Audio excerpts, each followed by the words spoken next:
When photography restoration expert Margaret Winters first examined the faded class photograph from St. Mary's boarding school, she thought it would be just another routine job. The sepia-toned image showed 32 children arranged on limestone steps, their Victorian clothing crisp and proper. But when Margaret enhanced the resolution and zoomed in on 8-year-old Alice Granger's feet, what she discovered made her hands tremble. Through the worn leather of the little girl's shoes, skeletal toes were clearly visible, pushing against the fabric as if trying to break free. Alice had vanished from the school that same year, and somehow her name had been completely erased from all official records. Before we carry on, please hit the subscribe button to make my day, and let me know where you are watching from in the comments. Margaret Winters had restored thousands of historical photographs during her 15-year career, but none had ever made her question her own sanity quite like this one. The daguerreotype had arrived at her Boston studio on a rainy Tuesday morning in March 2012, delivered by a nervous-looking elderly man who introduced himself only as Frederick Ashworth. He claimed to be the great-nephew of St. Mary's former headmistress, and said he'd discovered the photograph while cleaning out his late aunt's estate. "I need you to make this as clear as possible," Frederick had insisted, his weathered hands shaking slightly as he placed the protective envelope on Margaret's work table. "My aunt left specific instructions that this photograph should be properly restored and studied. She said there were secrets hidden in the image that needed to come to light after her death." Margaret had nodded politely, accustomed to clients who attached mysterious significance to old family photographs. She'd quoted him her standard rate for daguerreotype restoration and promised to have the work completed within 2 weeks. Frederick had paid in cash, left no contact information beyond a post office box, and disappeared into the Boston drizzle before Margaret could ask any follow-up questions. The initial examination had revealed nothing unusual. The photograph depicted a typical Victorian-era school portrait, taken sometime in the spring of 1895, according to the faint inscription on the reverse side. 32 children were arranged in 4 neat rows on the front steps of an imposing Gothic Revival building. The girls wore identical dark wool dresses with white collars, while the boys sported matching suits with short pants and tall socks. A stern-looking woman in her 50s, presumably the headmistress, stood at the left side of the group with her hands clasped behind her back. Margaret began the restoration process, using her standard digital enhancement techniques. She carefully scanned the daguerreotype at extremely high resolution, then began the painstaking work of removing dust, scratches, and age spots, while gradually improving the contrast and clarity. The faces of the children slowly emerged from the sepia haze, with startling detail. She could see the careful braids in the girl's hair, the serious expressions that Victorian photographers demanded, and even the individual buttons on their clothing. It wasn't until the 3rd day of work that Margaret noticed something odd about one particular child in the front row. A small girl with auburn ringlets and a faint smile stood second from the left, her hands folded primly in front of her dark dress. Unlike the other children, who all looked directly at the camera with typical Victorian stoicism, this girl seemed to be gazing slightly downward, as if examining something at her feet. Margaret zoomed in on the child's face and enhanced the resolution further.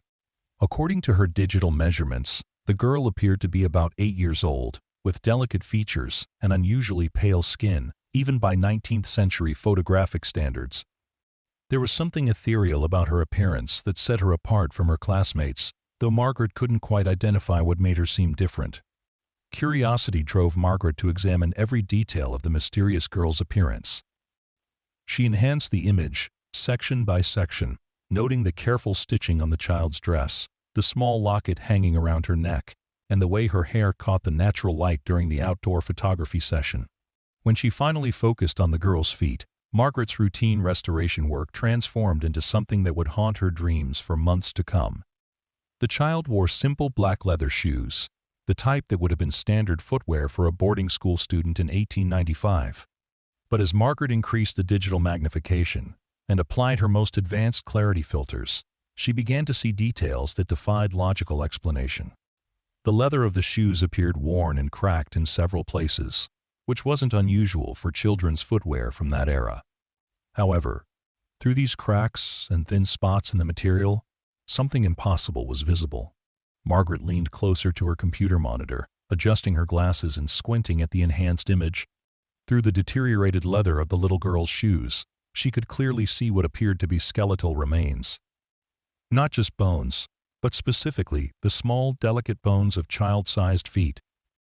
The phalanges, metatarsals, and other foot bones were clearly visible through the worn shoe material, as if the flesh had somehow decomposed while the child still wore her school uniform. Margaret's first instinct was to assume she'd made some sort of technical error during the restoration process. Digital enhancement could sometimes create false details or optical illusions, especially when working with very old photographs. She saved her work and started the entire restoration process again from the original scan, this time being extra careful with her filter settings and enhancement algorithms. The second attempt yielded identical results. No matter how she approached the restoration, the skeletal feet remained clearly visible through the little girl's shoes. Margaret tried adjusting the contrast, modifying the gamma correction, and even reversing some of her enhancement work, but the disturbing detail persisted with crystal clarity. Determined to find a rational explanation, Margaret researched historical photography techniques from the 1890s. She wondered if some unusual chemical process or double exposure could have created the illusion of bones within the shoes. However, her extensive research into daguerreotype methods in Victorian-era photography revealed no plausible technical explanation for what she was seeing. Margaret spent the next several days examining every other detail in the photograph, with the same meticulous attention she'd given to the mysterious girl's feet. She scrutinized each of the other 31 children, looking for any similar anomalies or impossible details. The rest of the photograph appeared completely normal. Every other child showed typical signs of life that one would expect in a school portrait. Slight movement blur from fidgeting, natural skin tones, and normal proportions throughout their clothing and body parts. Growing increasingly disturbed by her discovery, Margaret decided to research the history of St. Mary's boarding school.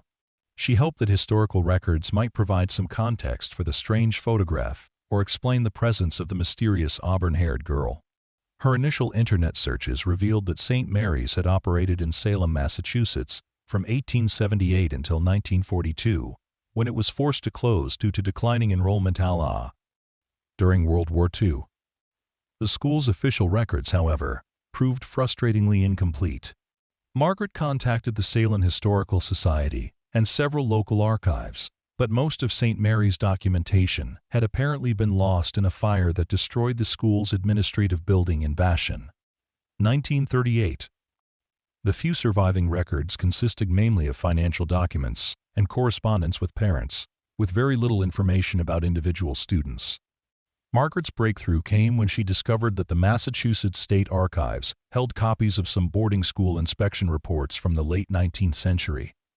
After filing the proper research requests and waiting 2 weeks for approval, she was finally able to examine the state's inspection records for St. Mary's from 1894 through 1896. The official inspection report from May 1895 provided a detailed snapshot of the school during the exact period when the mysterious photograph had been taken. According to the state inspector's notes, St. Mary's housed 34 students that spring, ranging in age from 6 to 16 years old.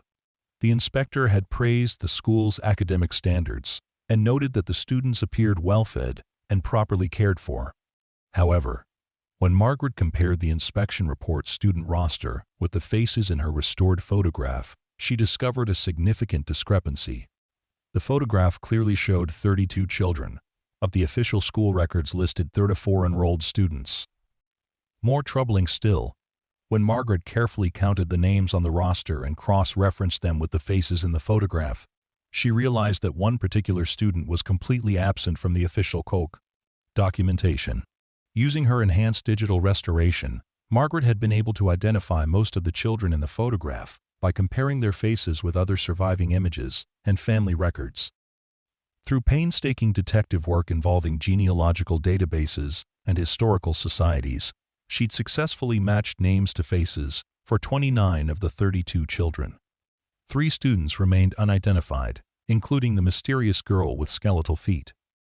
The absence of any official record for this particular child struck Margaret as highly unusual. Boarding schools in the 1890s maintained meticulous records for billing and legal purposes. Every student's enrollment, tuition payments, family contact information, and academic progress were carefully documented. The complete absence of any paperwork related to the auburn-haired girl suggested something far more sinister than simple clerical oversight. Margaret's investigation took on an increasingly urgent tone as she delved deeper into St. Mary's history. She contacted descendants of former students, searched through family archives, and even hired a professional genealogist to help trace the identities of the 3 unidentified children. The genealogist successfully located records for 2 of the unknown students, both of whom had apparently lived normal lives after leaving St. Mary's and could be traced through marriage records, census data, and death certificates well into the 20th century. The 3rd child, however, remained completely untraceable. Despite exhaustive searches through birth records, family genealogies, and historical databases, no evidence of her existence could be found outside of the single photograph. It was as if she had materialized at St. Mary's for just long enough to appear in the class portrait, then vanished without leaving any trace in the historical record. Margaret's obsession with solving the mystery began to interfere with her other restoration projects. She found herself staying late at the studio night after night, staring at the enhanced image and trying to understand how a child could appear so clearly in a photograph while leaving no other evidence of her life. The skeletal feet visible through the worn shoes seemed to mock her attempts at rational explanation. 3 weeks after beginning the restoration, Margaret made a decision that would change the entire direction of her investigation. She decided to travel to Salem, Massachusetts, to visit the site where St. Mary's boarding school had once stood. Perhaps examining the physical location would provide clues that couldn't be found in historical documents or digital enhancements. The drive to Salem took Margaret through the New England countryside on a crisp April morning. Spring was just beginning to touch the landscape, with small green buds appearing on the maple and oak trees that lined the rural highways. As she drove, Margaret found herself thinking about the 32 children in the photograph, and wondering what their daily lives had been like at St. Mary's more than a century earlier. Salem had changed dramatically since the 1890s, but Margaret was able to locate the former school grounds using historical maps and property records. St. Mary's had been built on a hill overlooking the town, surrounded by several acres of what had once been farmland. The original Gothic Revival building had been demolished in 1953, but the limestone foundation and front steps where the photograph had been taken were still partially intact. Standing on the crumbling steps where 32 children had posed for their class portrait more than a century earlier, Margaret felt an unexpected chill that had nothing to do with the April weather. The foundation stones were covered with moss and weeds, and small trees had begun growing through cracks in the old masonry.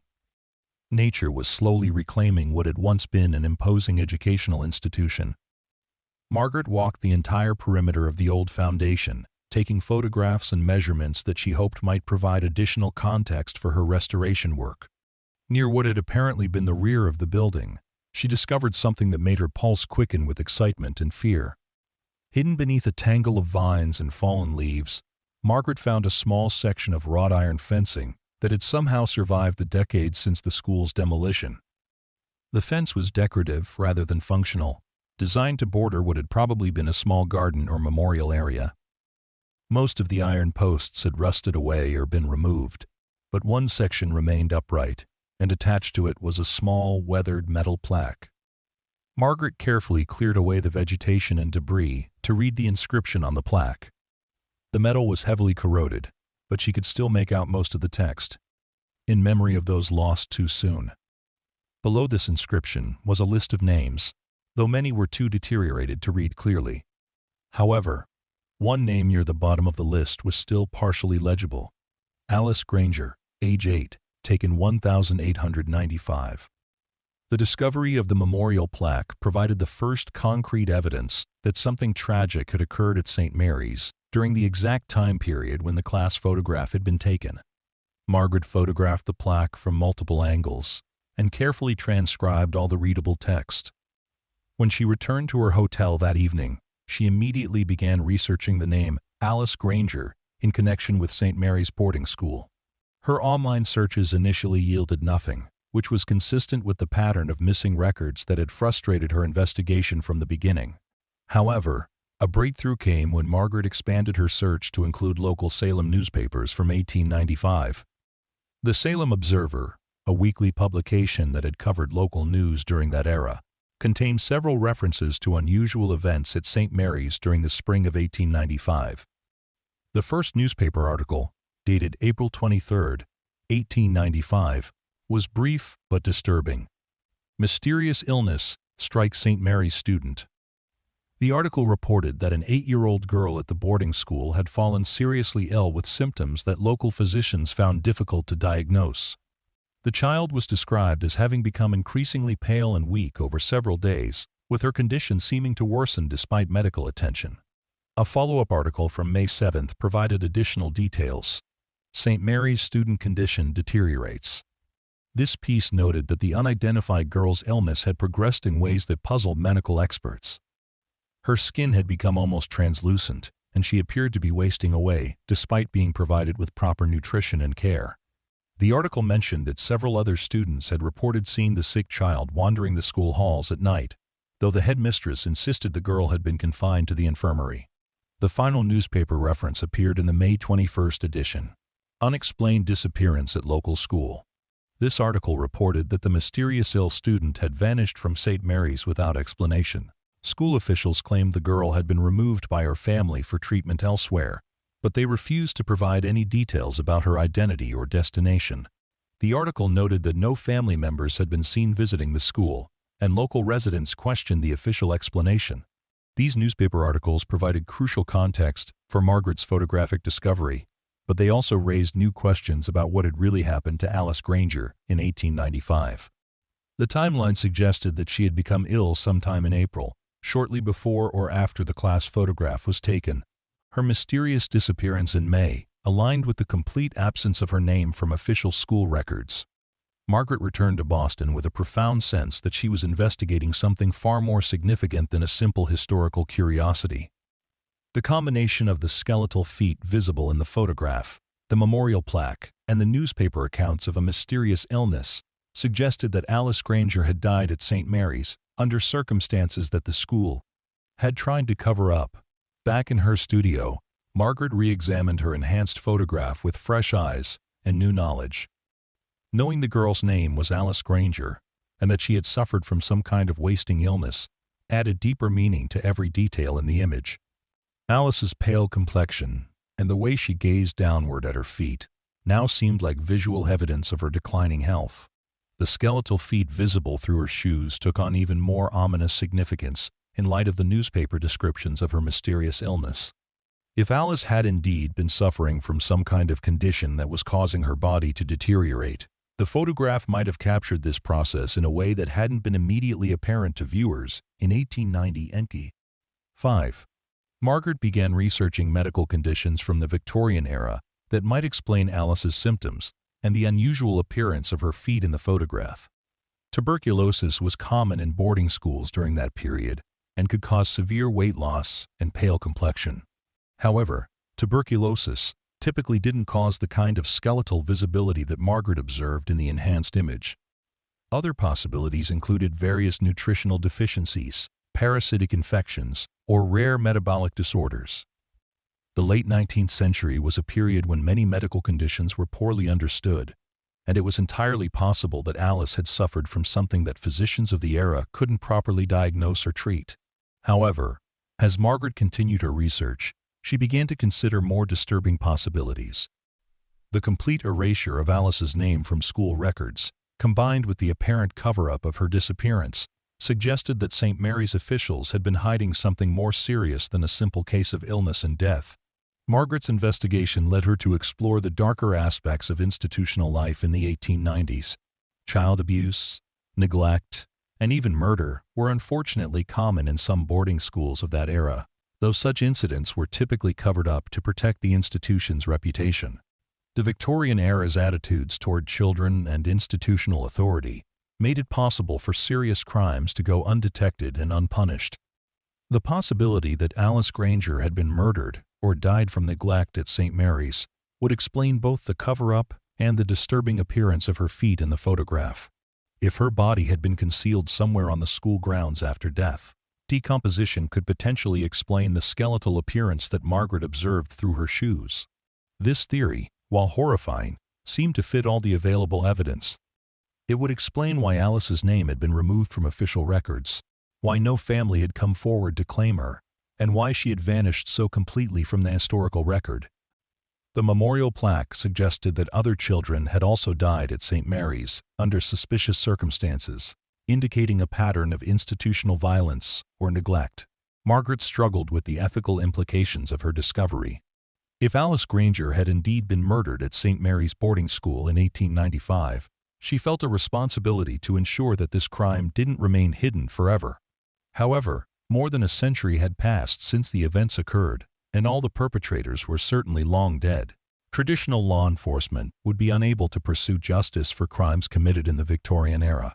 Despite these limitations, Margaret decided to contact the Salem Police Department to report her findings.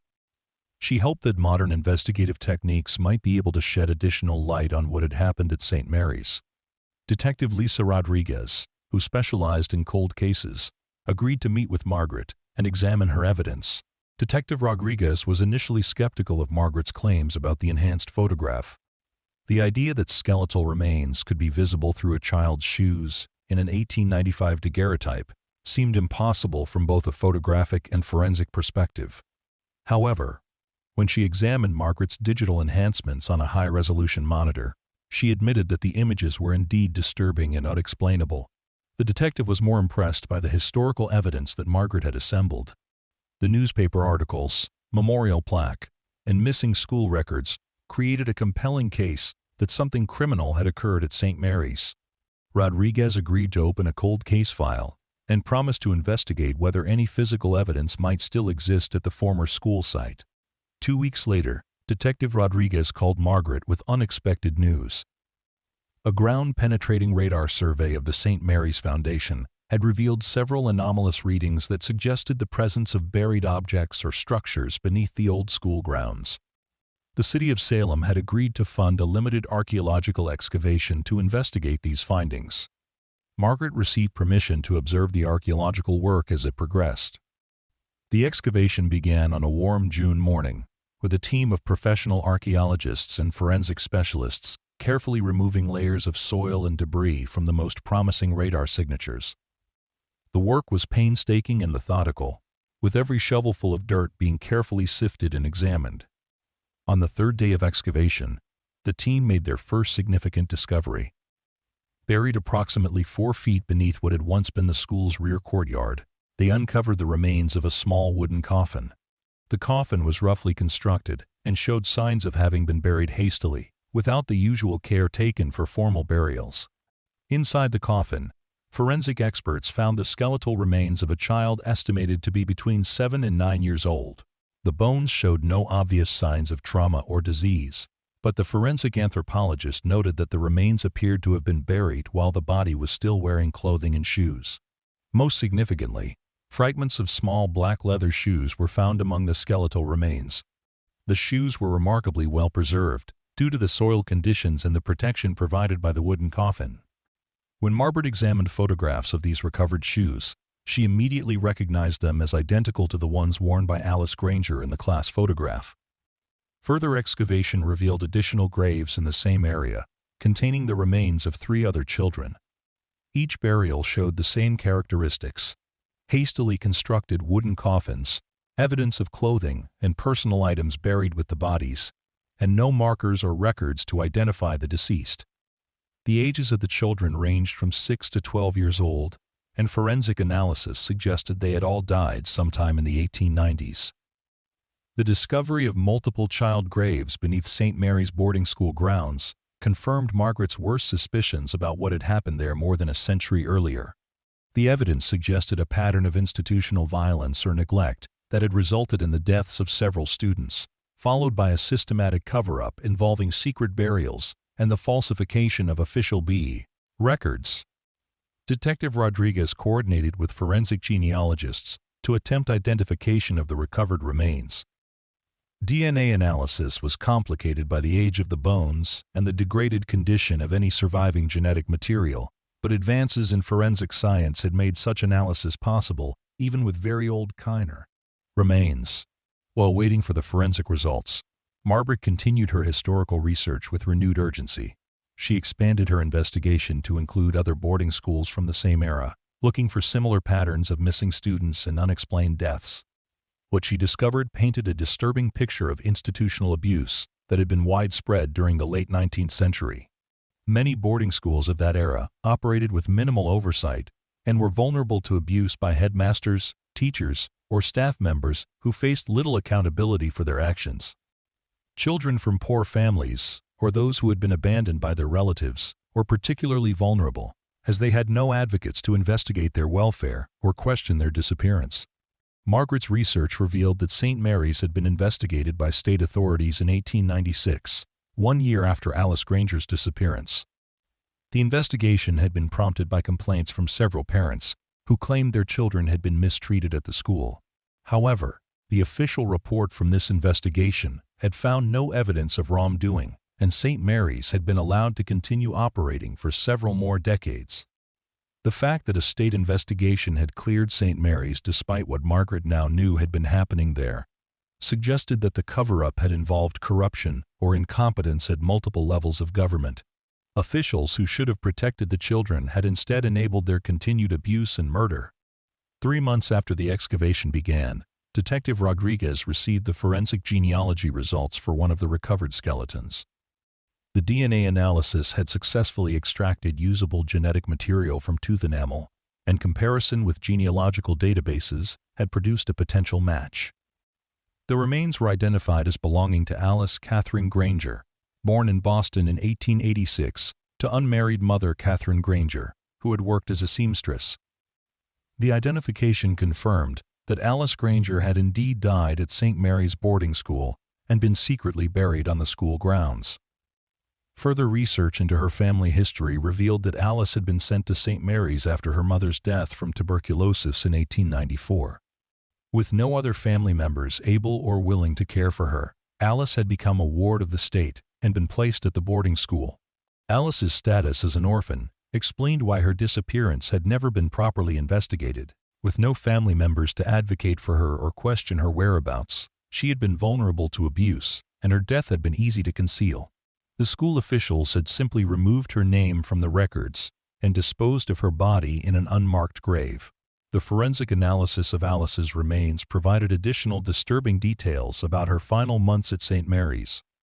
Evidence of malnutrition was apparent in her bones, suggesting that she had been deliberately starved or denied adequate food.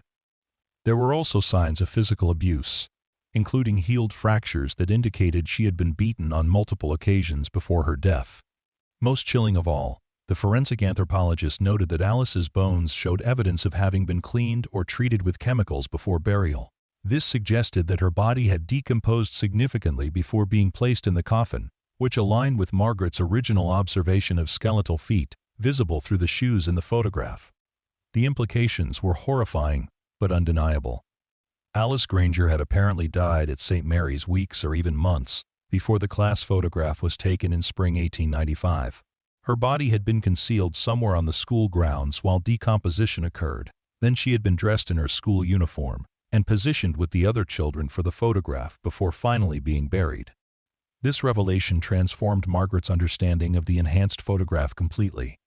What she had initially interpreted as evidence of illness or supernatural phenomena was actually documentation of a carefully orchestrated cover-up. The visible skeletal remains weren't the result of mysterious disease or photographic anomaly, but rather proof that Alice Granger's corpse had been deliberately included in the school's official portrait. The psychological profile of whoever had orchestrated this deception suggested a level of calculation and cruelty that defied comprehension. Not only had they murdered a vulnerable child, but they had then used her decomposed body as a prop in what was supposed to be a celebration of the school's student body.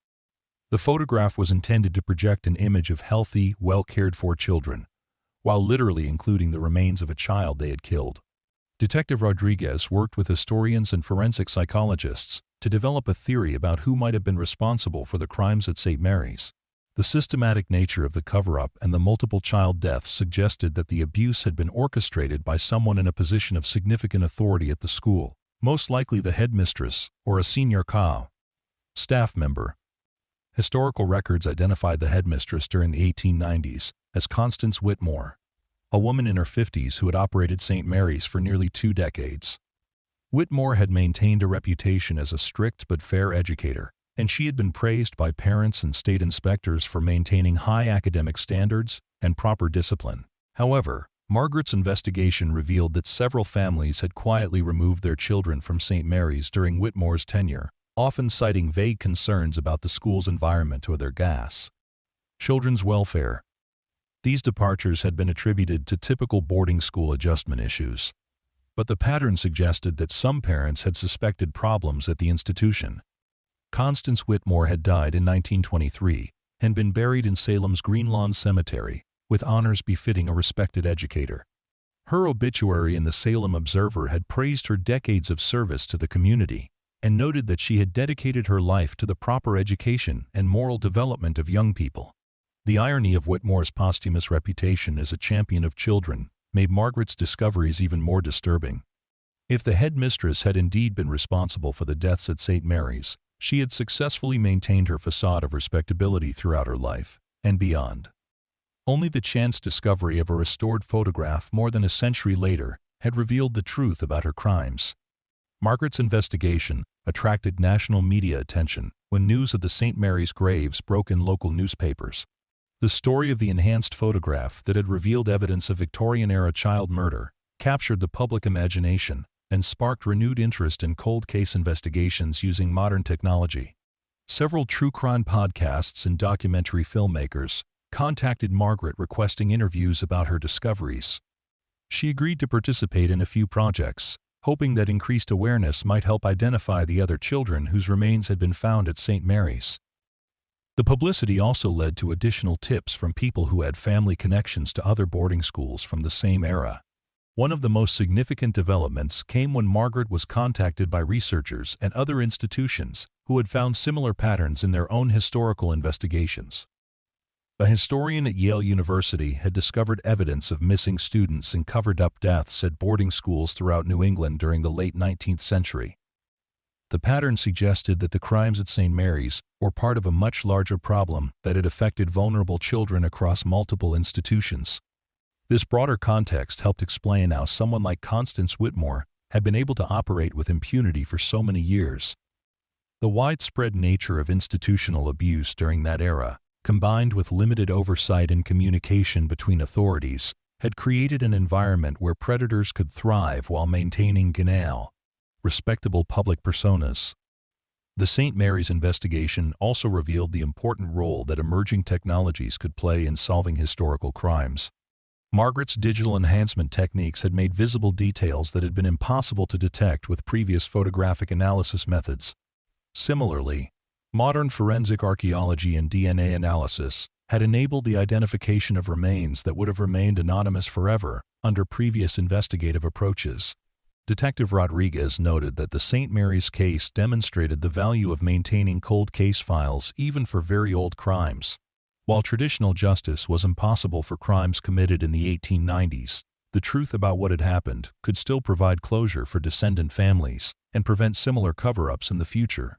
The recovered remains of Alice Granger and the 3 other children were eventually given proper burials in Salem's Pine Grove Cemetery. Margaret attended the memorial service, which was organized by Detective Rodriguez and attended by several dozen community members who had been moved by the story of the murdered children.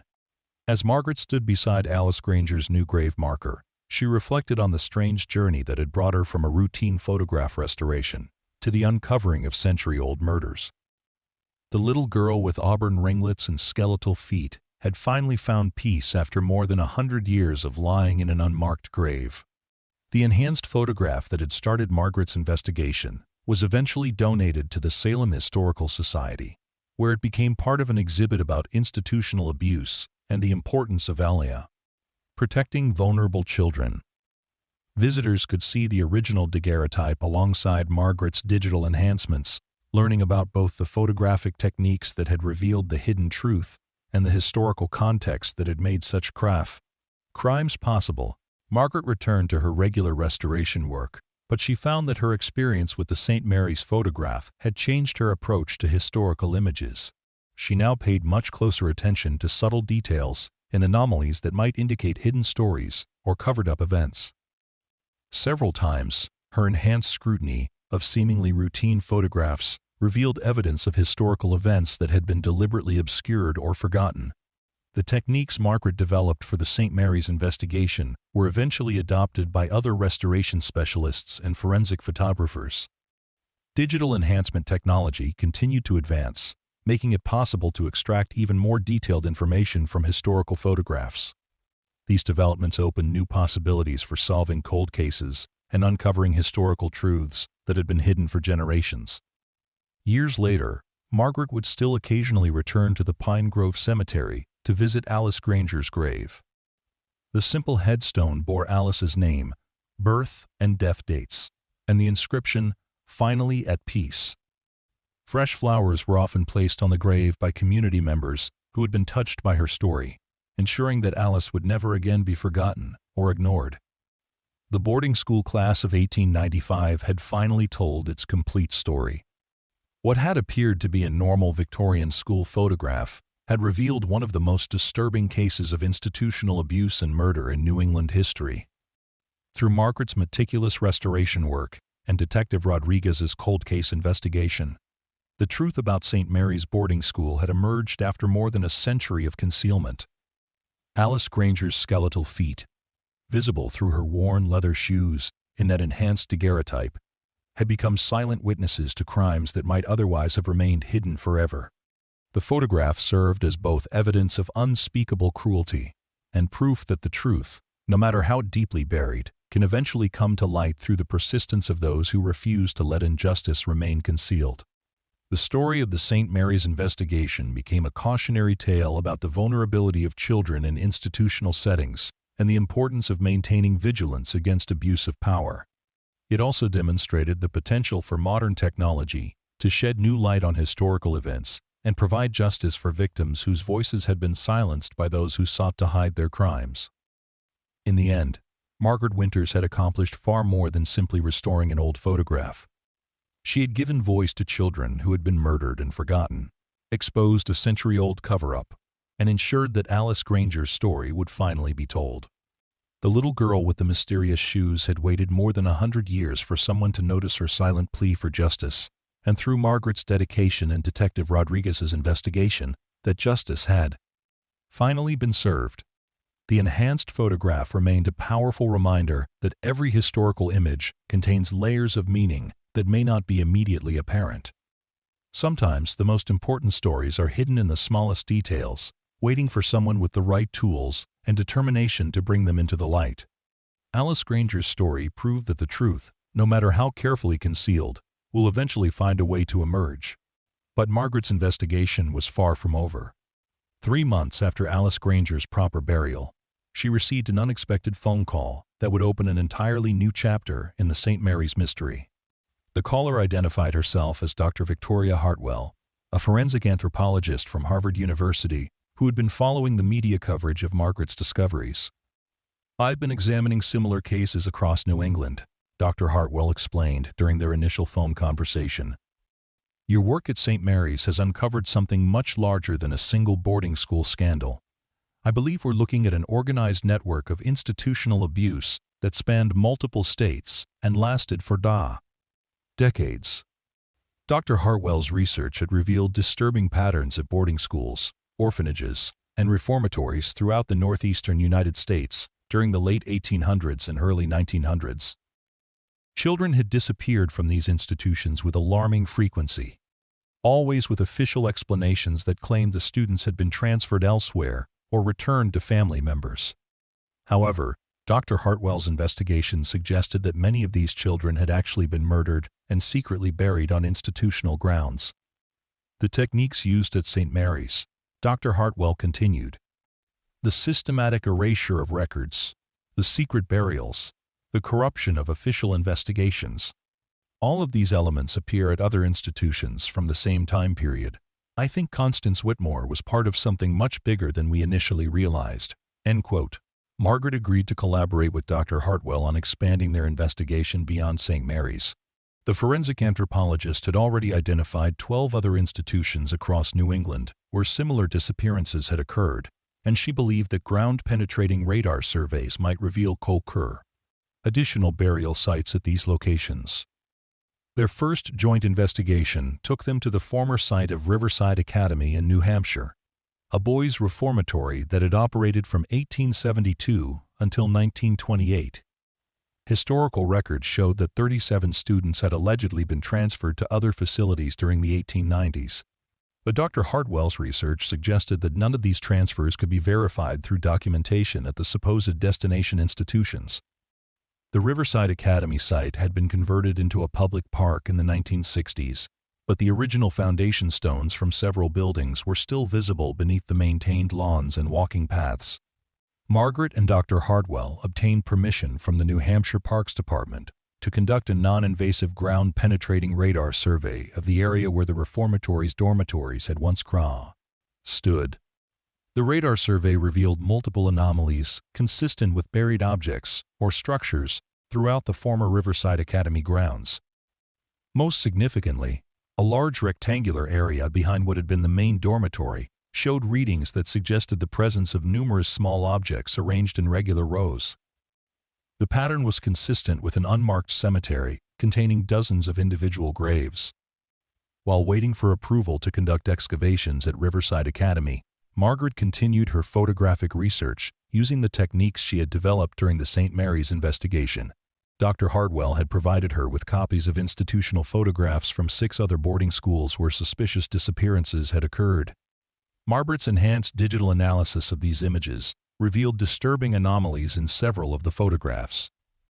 At Hillcrest Seminary in Vermont, a group photograph from 1897 showed 43 students arranged on the school's front steps. However, when Margaret applied her advanced enhancement techniques, she discovered that 3 of the children in the photograph appeared to have the same skeletal abnormalities that she had first observed in Alice Granger's feet. The affected children all stood in the back row of the photograph, partially obscured by their classmates, but digital magnification clearly revealed decomposed tissue visible through their clothing. More disturbing still, Margaret's analysis revealed that these 3 children appeared in the school's official enrollment records from 1896, but their names had been crossed out and marked as S. Transferred in handwriting that differed from the rest of the document. The implication was that these children had died during the 1896 academic year, but their bodies had been preserved and positioned for the following year's group photograph before being secretly buried. Similar patterns emerged in photographs from other institutions. At Greenwood Home for Girls in Maine, Margaret's enhancement of an 1894 portrait revealed 2 students whose faces showed the unmistakable pallor and sunken features of death, though they had been carefully positioned and dressed to appear alive for the photograph. At Fairfield Industrial School in Massachusetts, a sports team photograph from 1898 included what appeared to be the decomposed remains of a young boy wearing the school's athletic uniform. The systematic use of corpses in official institutional photographs suggested a level of psychological manipulation that went far beyond simple murder and cover-up. Someone had been deliberately creating false documentation that portrayed murdered children as alive and healthy, while simultaneously erasing their names from official records. The photographs were being used as tools of deception to maintain the institution's reputations, while concealing their crimes. Dr. Hartwell's analysis of the institutional connections revealed that all of the affected schools had been inspected by the same state official during the 1890s. Inspector Hamilton Pierce had been responsible for evaluating boarding schools, orphanages, and reformatories across New England from 1888 until his death in 1902. Pierce's inspection reports had consistently given favorable ratings to institutions where Margaret's photographic analysis had revealed evidence of systematic murder. Further research into Hamilton Pierce's background revealed that he had accumulated significant personal wealth during his tenure as a state inspector, despite receiving only a modest government salary.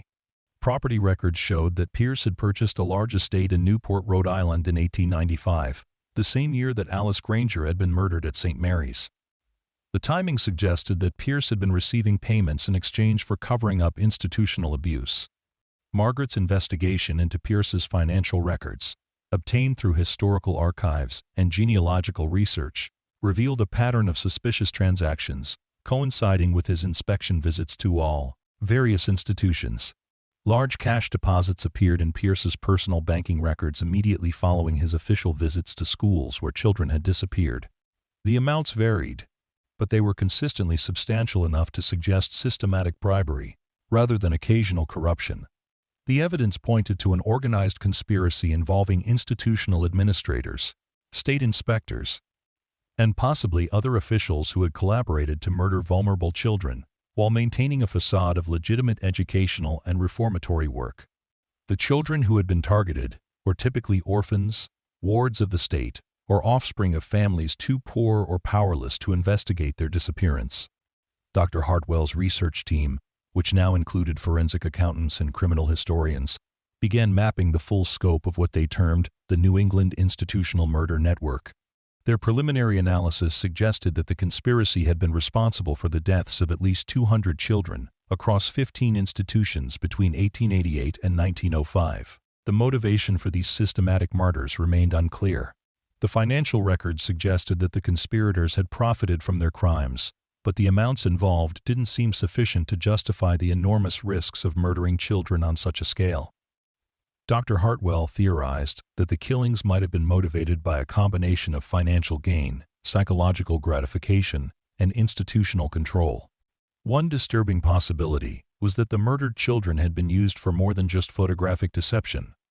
Historical medical records from the late 19th century showed that several teaching hospitals and medical colleges in the region had received unusually large numbers of cadavers for anatomical study during the same period when children were disappearing from area institutions. The cadaver trade was poorly regulated during that era, and it was possible that murdered children were being sold to medical schools for dissection and research. Margaret's enhanced analysis of institutional photographs provided crucial evidence for this theory. Several images showed children with surgical scars or anatomical abnormalities that suggested their bodies had been subjected to medical procedures before death. In one particularly disturbing photograph from Riverside Academy, a boy in the front row clearly showed evidence of experimental surgery on his skull, with metal pins and wires visible beneath his scalp. These discoveries suggested that the institutional murder network had served multiple purposes: generating revenue through the sale of cadavers to medical schools, providing subjects for illegal human experimentation, and eliminating troublesome or expensive students from institutional roles. The systematic documentation of these crimes through official photographs indicated a level of organizational sophistication that implied high-level coordination and protection. The investigation took an unexpected turn when Margaret received a package at her studio with no return address.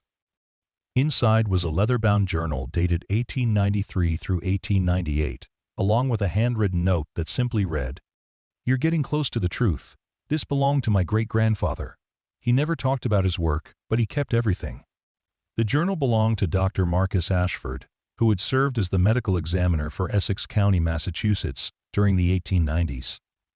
Ashford's entries provided a first-hand account of his involvement in covering up the institutional murders, including detailed descriptions of how children's deaths were falsified on official certificates and how bodies were prepared for secret burial or sale to medical colleges.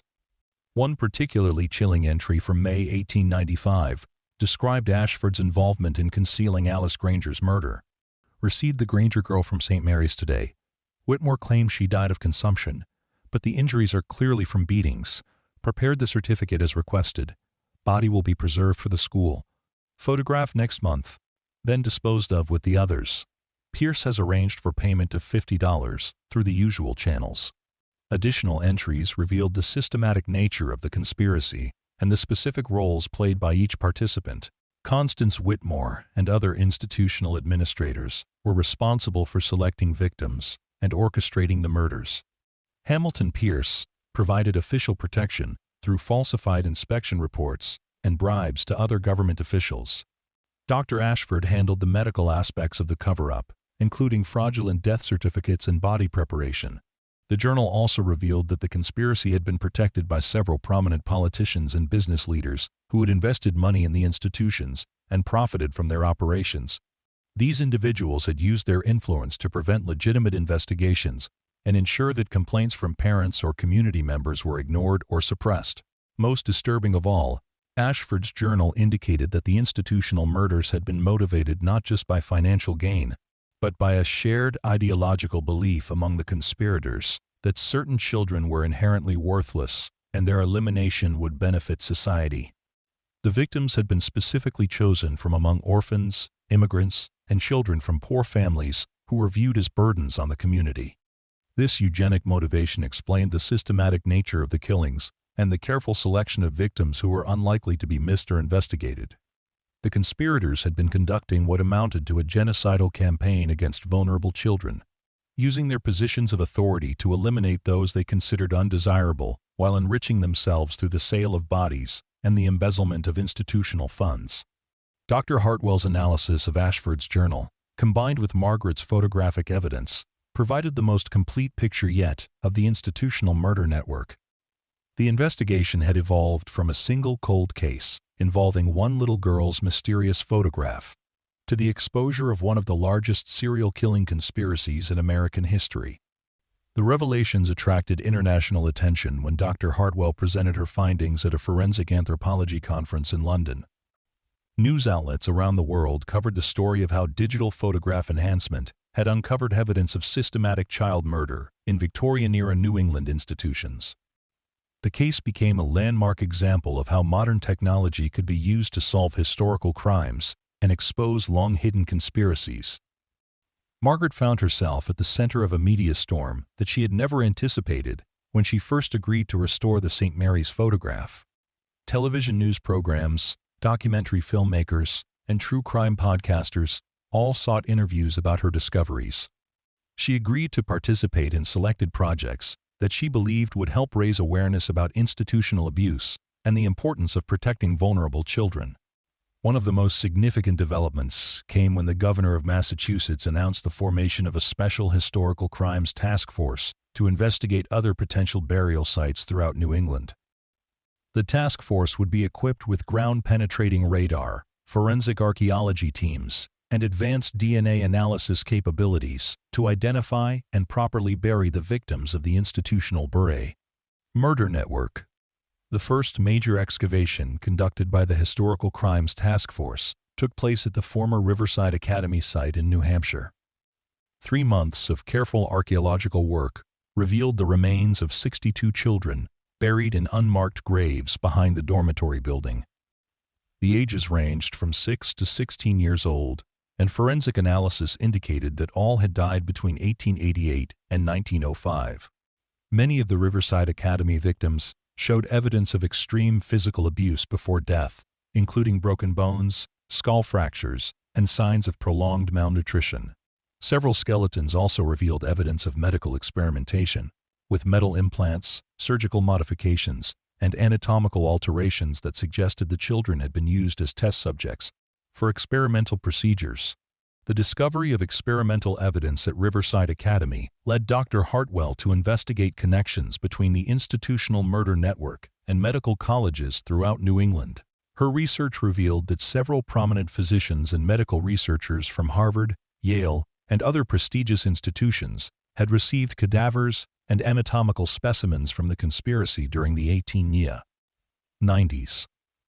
One particularly disturbing connection involved Dr. Reginald Blackwood, a Harvard Medical School professor who had conducted groundbreaking research on pediatric neurology during the late 19th century. Blackwood's published papers describe detailed anatomical studies of children's nervous systems, with illustrations and measurements that could only have been obtained through extensive dissection of young subjects. Cross-referencing Blackwood's research timeline with the disappearances from area institutions revealed a strong correlation between his most productive research periods and spikes in missing children from nearby schools and orphanages.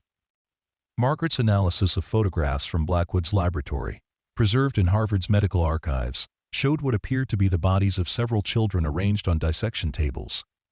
The implications were staggering.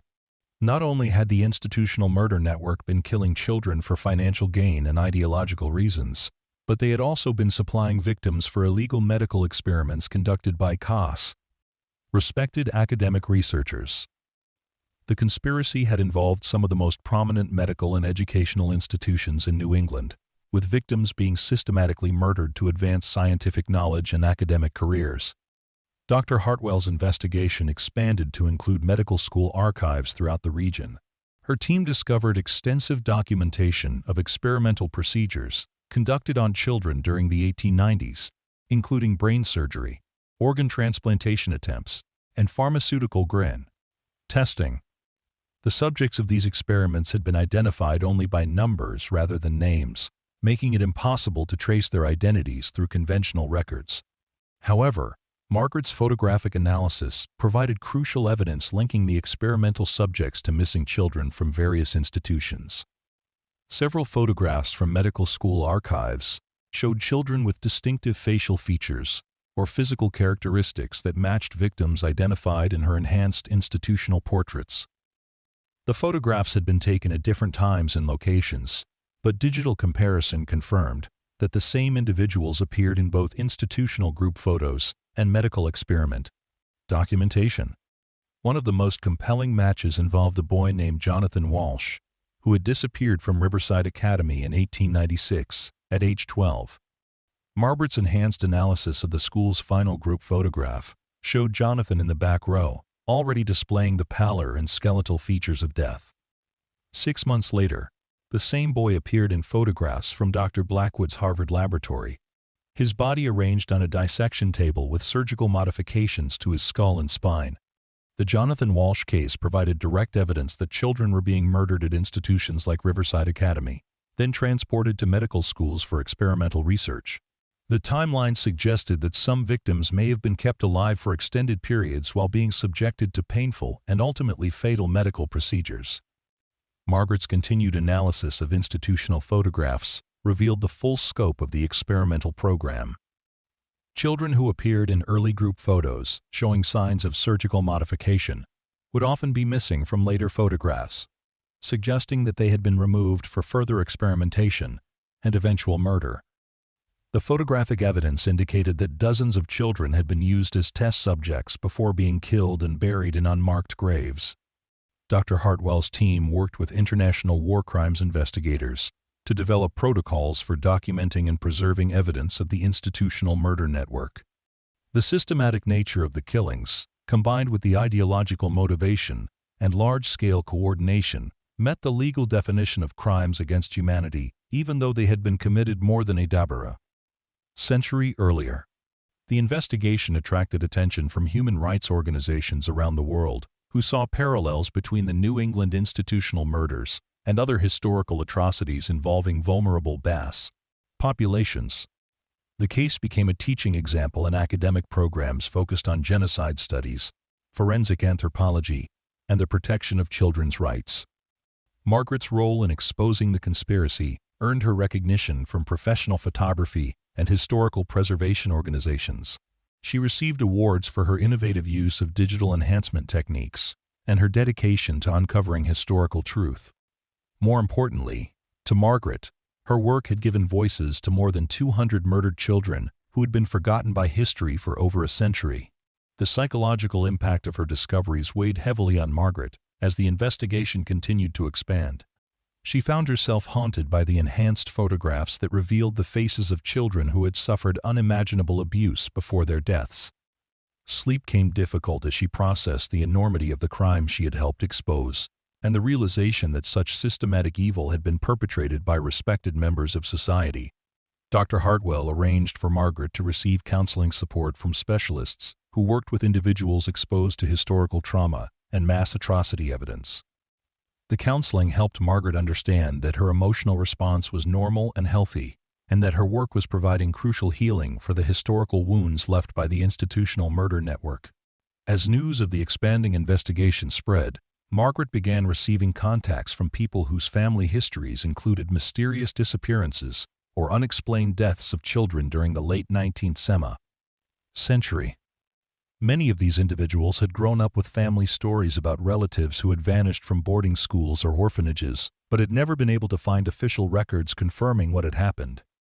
One particularly moving contact came from Robert Chen, whose great-grandfather had been sent to Riverside Academy in 1894 at age 10 and had never been heard from again.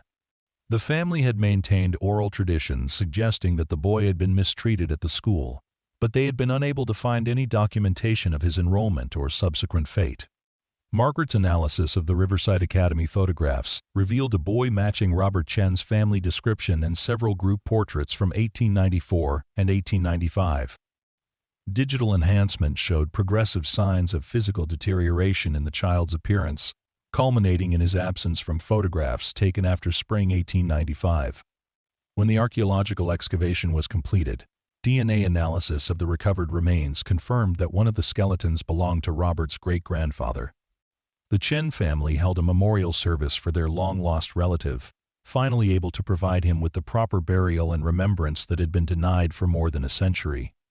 Robert Chen spoke at the service about the importance of Margaret's work in giving voice to children who had been systematically silenced and forgotten. Similar reunification stories played out across New England as families learned the fates of relatives who had disappeared into the institutional murder network. Margaret's photographic analysis helped identify victims by matching enhanced images with family photographs and descriptions passed down through oral tradition. DNA analysis of recovered remains confirmed many of these identifications, providing closure to families who had wondered for generations about their missing relatives. The Historical Crimes Task Force expanded its operations to include sites in Connecticut, Rhode Island, and Vermont, where similar institutional murders were suspected to have occurred. Each excavation revealed additional victims and provided more evidence of the conspiracy's extensive reach throughout New England's educational and social service institutions. Margaret continued to refine her digital enhancement techniques, developing new methods for extracting information from historical photographs that had previously been considered too degraded or damaged for damaging data analysis.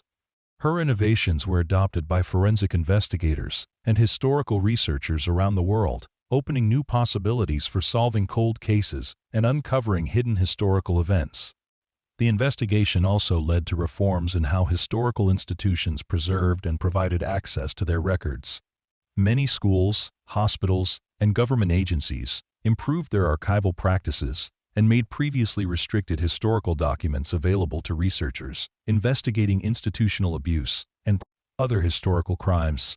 Dr. Hardwell established a research center at Harvard dedicated to studying historical institutional abuse and developing forensic techniques for investigating mass atrocities. The center became a training ground for investigators working on similar cases around the world and served as a repository for evidence and documentation related to the New England institutional murder network. Margaret's work on the St. Mary's photograph had evolved into a lifelong mission to ensure that the victims of historical institutional abuse were not forgotten.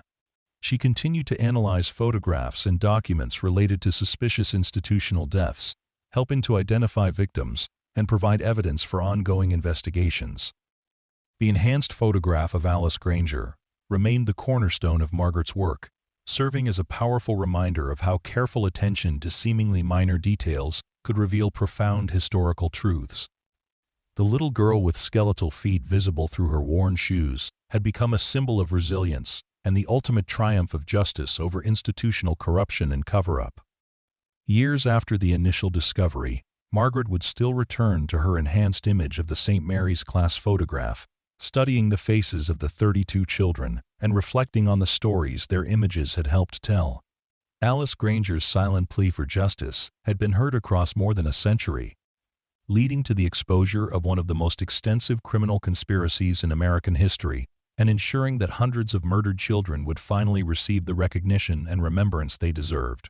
The investigation's impact continued to ripple outward in unexpected directions, as Margaret's work attracted the attention of international law enforcement agencies dealing with contemporary cases of institutional abuse.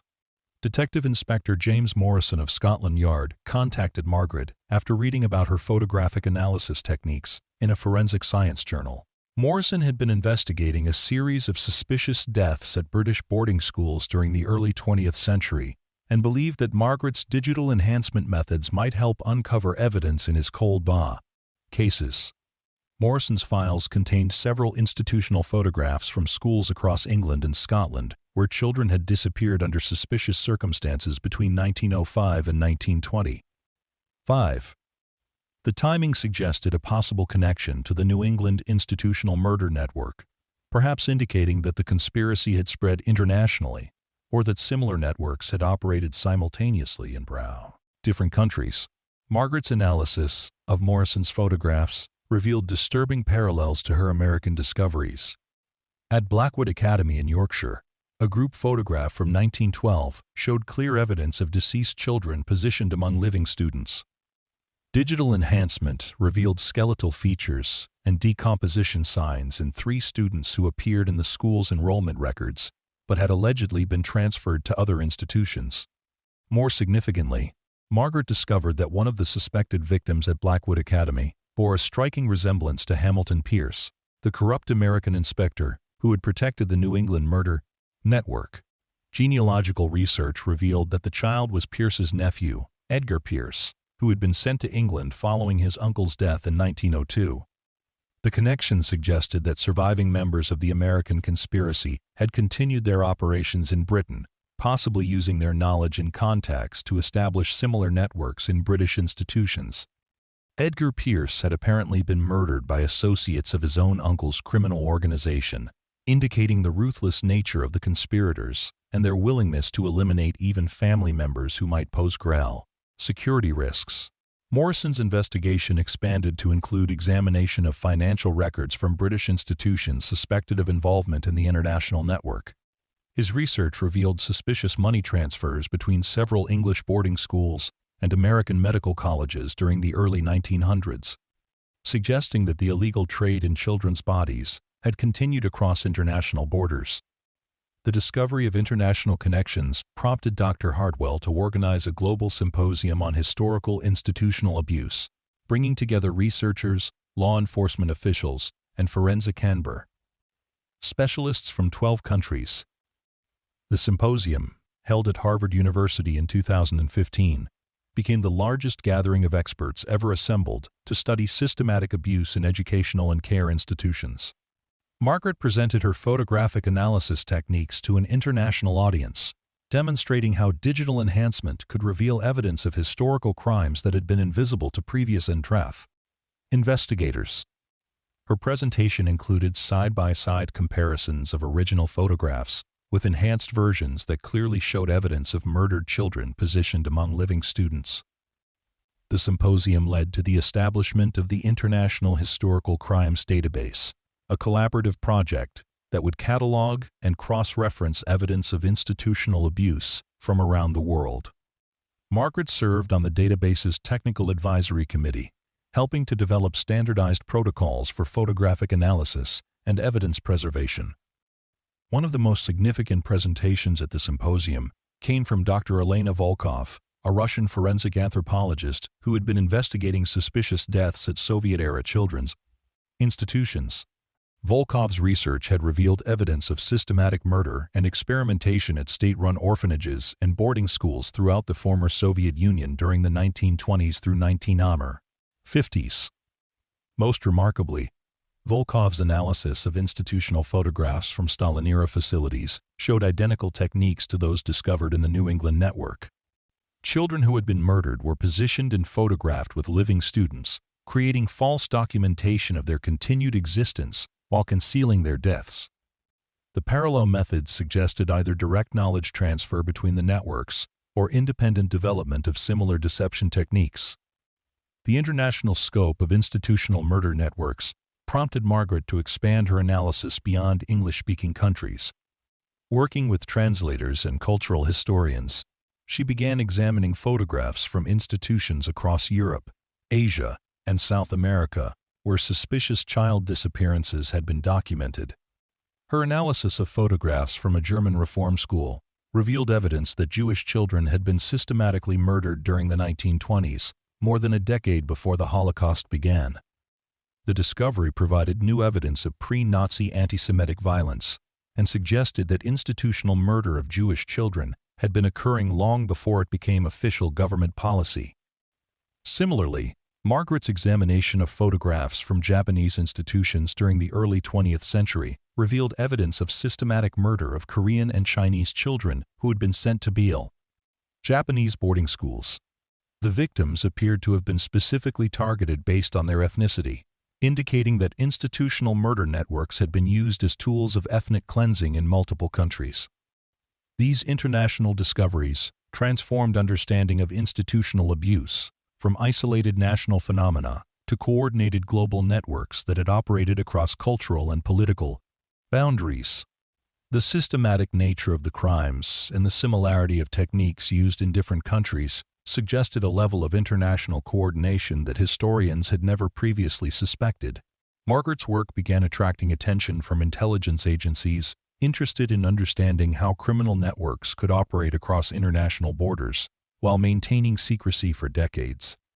The institutional murder networks provided case studies in organizational security, communication protocols, and corruption management that had implications for contemporary counterintelligence operations. The Central Intelligence Agency's Historical Analysis Division commissioned Margaret to examine photographs from institutions in countries where American intelligence had suspected unusual activities during the Cold War. Her analysis revealed evidence of institutional murders at facilities that had been connected to medical experimentation programs supported by various intelligence agencies. Most disturbing was Margaret's discovery that some institutional murder networks had continued operating well into the 20th century, with evidence of suspicious deaths at facilities as late as the 1960s. The longevity of these criminal organizations challenged assumptions about how historical atrocities related to contemporary crimes and raised questions about whether similar networks might still be operating today. The possibility of ongoing institutional murder networks prompted Margaret to develop new analytical techniques focused on contemporary digital imagery. Working with cybercrime specialists and digital forensics experts, she adapted her historical photographic analysis methods for use with modern digital photographs and surveillance footage. Her contemporary analysis methods were first applied to investigate suspicious deaths at a private boarding school in Switzerland, where several international students had died under questionable circumstances during the 2010s. Margaret's digital analysis of the school's official photographs revealed anomalies consistent with the historical patterns she had observed in 19th and 20th century institutional murder cases. The Swiss investigation led to the discovery of a contemporary institutional abuse network that had been operating since the 1980s. Targeting children from wealthy international families and using their deaths to manipulate inheritance arrangements and business dealings. The modern network used many of the same techniques as their historical predecessors, including falsified records, corrupted official inspections, and systematic cover-ups involving multiple levels of authority. Margaret's role in exposing the contemporary Swiss network demonstrated that her analytical techniques had practical applications beyond historical research. Law enforcement agencies around the world began incorporating her methods into their training programs for investigating institutional abuse and organized crime networks. The success of the Swiss investigation also highlighted the ongoing vulnerability of children in institutional settings and the need for enhanced protection measures. Margaret became an advocate for improved oversight of boarding schools, orphanages, and other facilities housing vulnerable children, speaking at conferences and advising government agencies on prevention strategies. Her advocacy work led to the passage of enhanced child protection legislation in several states, requiring more rigorous background checks for institutional staff, mandatory reporting protocols for suspicious deaths or injuries, and regular unannounced inspections by independent oversight agencies. The legislation became known as the Alice Granger Protection Act, in honor of the little girl whose photograph had started Margaret's investigation. Margaret also worked with technology companies to develop artificial intelligence systems capable of automatically detecting signs of abuse or neglect in institutional photographs and surveillance footage. The AI systems used machine learning algorithms trained on Margaret's extensive database of enhanced historical images to identify visual indicators of institutional crimes. The AI detection systems were deployed at monitoring centers that received feeds from security cameras at boarding schools, orphanages, and other institutions housing children. The systems could automatically flag suspicious activities or anomalies that might indicate abuse. allowing human investigators to respond quickly to potential crimes. One of the AI system's first major successes came when it detected suspicious patterns in surveillance footage from a residential treatment facility in California. The system identified multiple instances where staff members had been photographed with unconscious or unresponsive children in circumstances that suggested potential abuse. Human investigators following up on the AI alerts discovered a systematic pattern of sedation and abuse that had been ongoing for several months. The California case demonstrated that Margaret's historical research had contemporary applications for protecting vulnerable children. Her work analyzing photographs of murdered children from more than a century earlier had led to the development of tools that could prevent similar crimes in the present day. As Margaret's career evolved from historical photography restoration to contemporary child protection advocacy, she never lost sight of the individual children whose stories had driven her investigation. She maintained detailed files on each of the victims identified through her photographic analysis, ensuring that their names, ages, and circumstances of death were preserved for historical record. Working with genealogists and family historians, Margaret helped establish memorial websites and physical monuments commemorating the victims of institutional murder networks. These memorials served both as tributes to the children who had been killed and as educational resources to help prevent similar atrocities in the future. The largest memorial was constructed at the former St. Mary's boarding school site in Salem, where Alice Granger and 3 other children had been secretly buried. The memorial featured Alice's name prominently displayed alongside those of all identified victims from the New England institutional murder network, creating a permanent record of their lives and deaths. Margaret spoke at the memorial's dedication ceremony, reflecting on how Alice Granger's photograph had led to the identification and commemoration of more than 400 murdered children across multiple countries, and time periods. The little girl with skeletal feet visible through her worn shoes had become the catalyst for one of the most significant historical justice investigations in modern times. The memorial dedication was attended by hundreds of descendants of victims, researchers who had contributed to the investigation, and child protection advocates who continued the work of preventing institutional abuse. Margaret was moved by the presence of so many people who had been touched by Alice's story and dedicated to ensuring that her sacrifice had not been in vain. As Margaret stood before Alice Granger's name carved in granite, surrounded by the names of hundreds of other children who had been murdered and forgotten, she reflected on the journey that had brought her from a simple photograph restoration request to a lifetime mission of seeking justice for history's most vulnerable victims. The enhanced daguerreotype that had started her investigation remained displayed in her studio, serving as a daily reminder of the power of careful attention and persistent investigation to reveal truths that powerful people had worked to conceal. The ongoing impact of Margaret's discoveries continued to expand as new researchers applied her techniques to other historical mysteries and contemporary investigations. Her work had demonstrated that no crime, no matter how carefully concealed or how much time had passed, was beyond the reach of modern investigative techniques combined with dedicated human effort to seek truth and justice.